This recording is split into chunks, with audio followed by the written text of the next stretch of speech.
King William IV had been tormented by Queen Victoria's mother, the Duchess of Kent, for years. But just before he died, he finally got his revenge.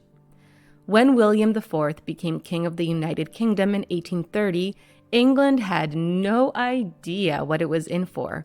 Bawdy, brassy, and unapologetically obscene, there's a reason the history books tend to skip over this sailor king and his brief, dramatic reign. William's rise to the English throne was never supposed to happen. Born on August 21st, 1765 to the Mad King George III and Queen Charlotte, William was the third son of the dysfunctional royal couple, and his parents never imagined their younger son would rule England one day. In fact, William's road to the crown was long and twisted. Even as a child, William went wild for all things naval. When he was just 13, he took his obsession to the next level, and the princeling joined up with the Royal Navy to become a lowly midshipman. While on his assigned ship, William reveled in acting like the other commoners on the boat, apparently even doing his own cooking. 19th century sailors weren't famous for their decorum and politeness, and William also threw his noble breeding overboard the minute his ship sailed into the sea. One day, this had scandalous consequences. While at a bar in Gibraltar, he got into an actual brawl, and he paid a high price. He got himself thrown behind bars in the process. It was a dramatic situation, and it was about to get even worse. The minute England's prodigal son heard the cell door clink, he didn't want to be one of the boys on the ship anymore, and decided to turn things into a do-you-know-who-I-am situation real quick. William made sure word got around about who he really was, and the guards released him post-haste. I guess he only wanted to be a commoner some of the time, a royal privilege. When William was a young man, the American Revolution raged on the other side of the Atlantic. The daring royal decided he just had to go where the action was, and ended up serving in New York. This feat made him the only British royal to ever do so, but being a royal prince and all put a very dangerous target on his back. His need for action almost started an international incident. During the conflict, General George Washington was eyeing the upstart prince. Washington even hatched a plan to kidnap him since the royal was foolish enough to put himself in danger's way. Luckily for William, England got wise to the plot and upped his guard detail. But that wouldn't be William's last connection to Washington, as you will see. When the Napoleonic Wars rolled around in the 1790s, the young William was out of the Navy, but still desperate to fight. He was utterly offended when England said, "Thanks, but no thanks, Your Highness." As it turns out, their reasons were pretty embarrassing. Historians point to two big reasons why William didn't serve against Napoleon, and they are whoppers. First, William had apparently broken his arm after a tipsy fall down some stairs. Second, he'd just given a public speech against the conflict. Maybe the Navy had a point. Prince William more than matched his naval scandals in the bedroom. In 1790, the young prince watched beautiful Irish actress Dorothea Jordan perform on Drury Lane and quickly fell madly in lust with her. He couldn't have picked a more scandalous crush. People of the time saw acting as a disgraceful, immoral profession, and a prince dating an actress was a big breach of decorum. And then there was Dorothea herself. Notoriously long-legged and sultry on the stage, Dorothea already had many illegitimate children and scores of illicit affairs before she met our Will. It wasn't exactly like William himself was so pure and virginal when he met Dorothea. He'd actually become vastly unpopular in the Navy, mostly because he wouldn't stop getting himself embroiled in endless love affairs. Still, William actually seemed to love Dorothea deeply despite her scandalous profession, and in 1791, he moved in with her, living in sin because their classes were too different for an official state-recognized wedding.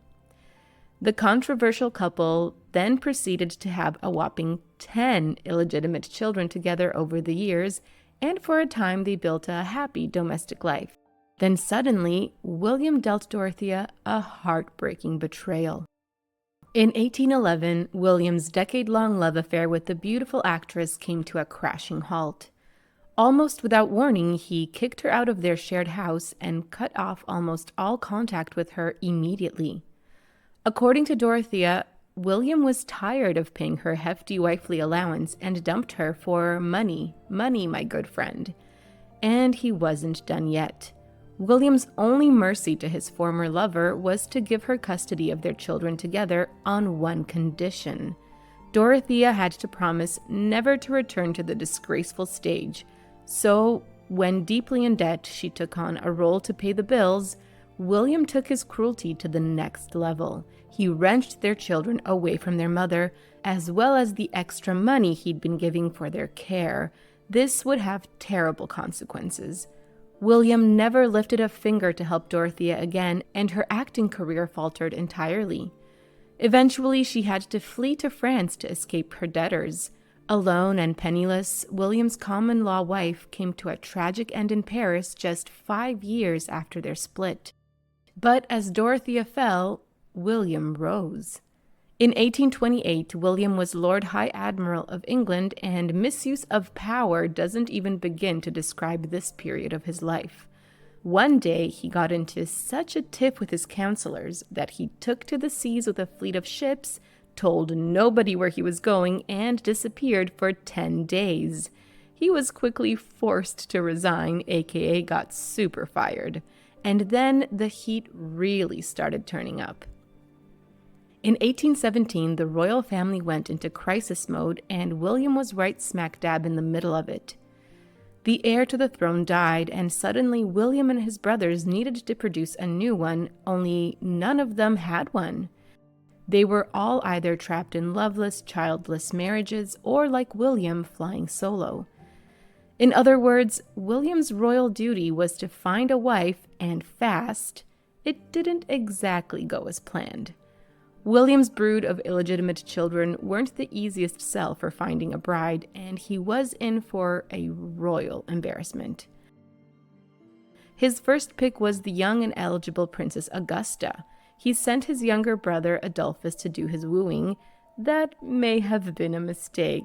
It backfired big time. Not only did the girl's father refuse the match, Adolphus soon betrayed his brother and married the princess himself.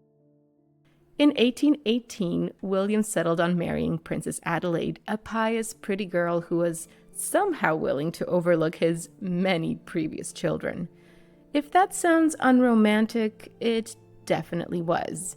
When the engagement went through, William wrote to his eldest son, "She is doomed. Poor, dear, innocent young creature to be my wife." William and Adelaide married after knowing each other for only a week. There was also a huge age difference between the two, with William being almost 3 decades older than the 25-year-old Adelaide. Still, they tried to be good to each other. Everyone expected William to produce the next heir to the throne, and there was a lot of pressure on him to do it ASAP. After all, William was the healthiest of his surviving brothers, he had a fresh new wife, and he also already had a brood of illegitimate children to prove his vitality. So when Princess Adelaide became pregnant immediately after the royal wedding, all of Europe held its breath.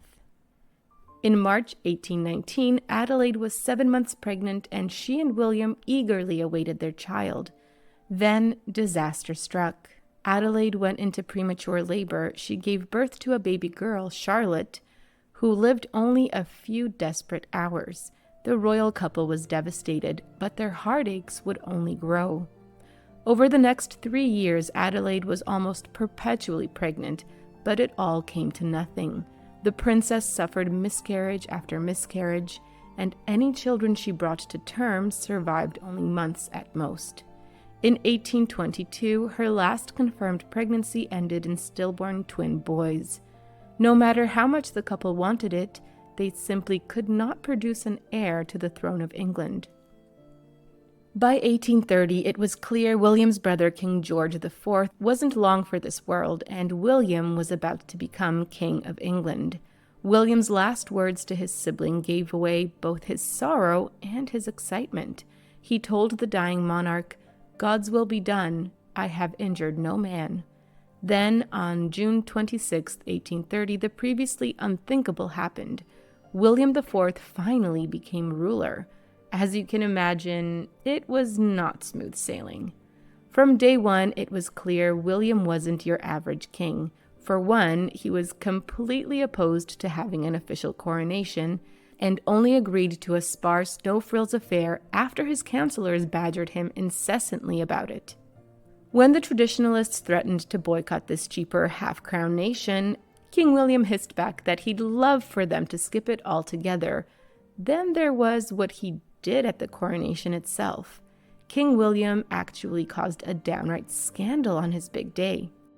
Though Queen Adelaide was taking the coronation solemnly, William made it crystal clear he hated the whole business, acting like a character in a comic opera the entire time, and not, his own coronation ceremony, but William was just getting started. According to lore, William's immediate reaction when he heard he was now king was one for the history books. His attendants roused him out of bed to tell him the massive news, but the king went right back into his chambers after hearing it. When his attendants protested, his response was legendary. He saucily announced that he had never yet slept with a queen. William IV's behavior as king would make Queen Elizabeth II choke on her tea. The new monarch grew notorious for hosting dinner parties where he'd just call up hotels for their guest lists, invite anyone and everyone he knew, and then explain to his guests not to bother about clothes.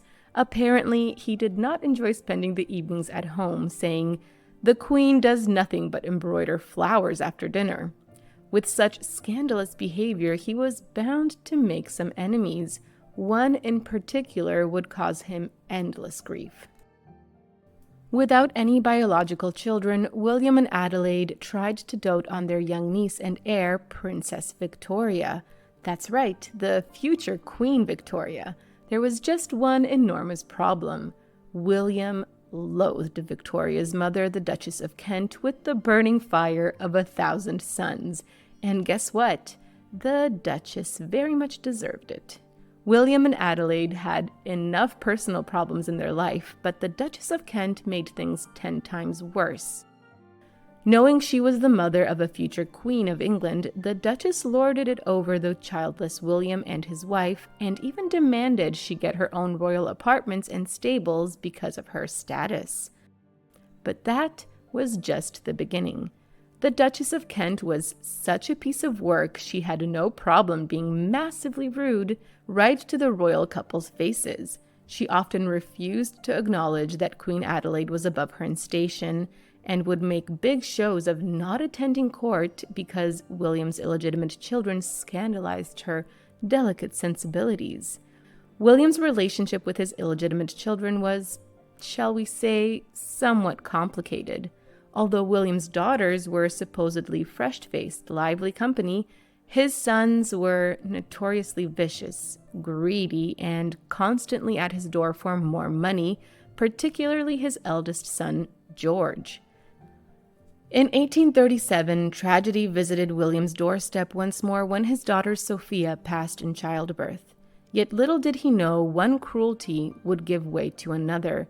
The news brought a letter of condolence from his bitterly estranged son George, and the aging William hoped a reconciliation was on the horizon.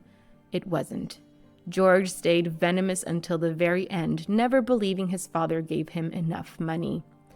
The ghost of William's old lover, Dorothea, must not have let him sleep at night, because several years after her tragic passing in 1816, William commissioned a sculpture of her and possibly even tracked down and acquired a professional portrait depicting her in her glory days on the stage.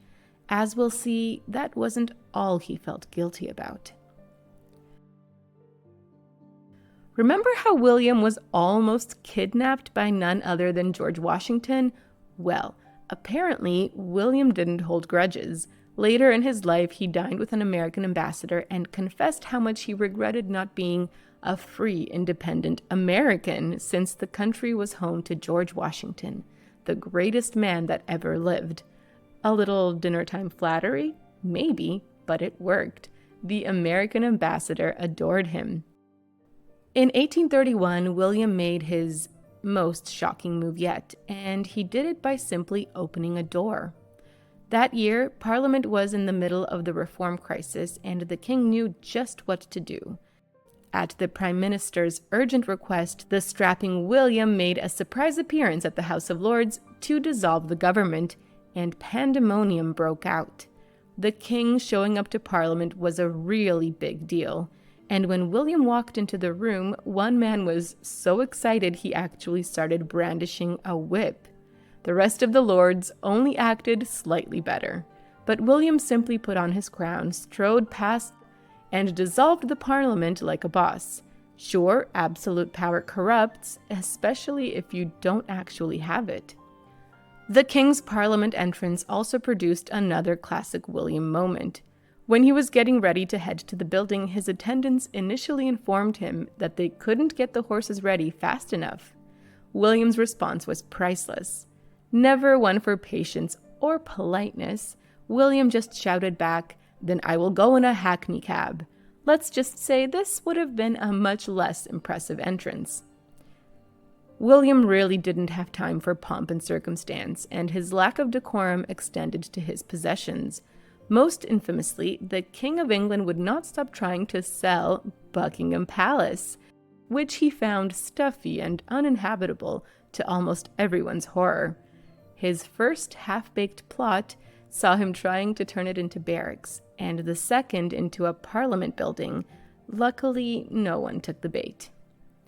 William might not have wanted to be a down-to-earth ruler, but he wasn't above pulling rank when it suited him. When his great friend, the legendary Admiral Horatio Nelson, got married, William wasted no time on pleasantries and simply insisted on walking the bride down the aisle. Even the mighty Nelson had to say, "Yes, sir." But before long, William would be showing his might in darker ways. When William inherited the throne, he was 64 years old, the oldest person to have ever taken the crown at that point. Still, William very much proved that older doesn't necessarily mean wiser. Overall, William held pretty conservative beliefs, and once even publicly opposed abolitionists in the House of Lords, a move that shocked and confused even his not-so-progressive contemporaries, who just wanted the out-of-touch king to sit down and shut up. But don't get it twisted, the philandering William also supported more lenient adultery laws, so he could be liberal when it benefited his debauched lifestyle, that is. By the 1830s, William was getting on in years, and just before his passing, he insisted that his aide destroy all of his correspondences, though luckily a fraction of his letters still survive. What exactly was the king hiding? Oh, nothing much other than immense guilt. One of his letters is a message from his ill-fated daughter Sophia, begging to come live with him after his split from her mother Dorothea. William flat out refused the poor girl. That's some pretty heartless parenting. On the day of his own birthday banquet in 1837, the aging William really let his old enemy, the Duchess of Kent, have it. He stood up in front of everyone and announced that since the Duchess was incompetent to act with propriety, he simply vowed to live until his niece Victoria came of age at 18, just so the Duchess could never gain real power as regent. The announcement made all the women in attendance burst into tears. But did he manage to do it? In the end, not even the great sailor king William IV could stop the Reaper. On June 20th, 1837, William slipped away from this world after suffering heart failure at Windsor Castle. But even in death, he somehow managed to get his ingenious revenge. William passed just weeks after his niece Victoria came of age at 18. That's right, he really did will himself to live long enough to frustrate the Duchess of Kent's regency. How's that for vengeance? Thank you for watching this video. I hope you enjoyed it. Please like and subscribe.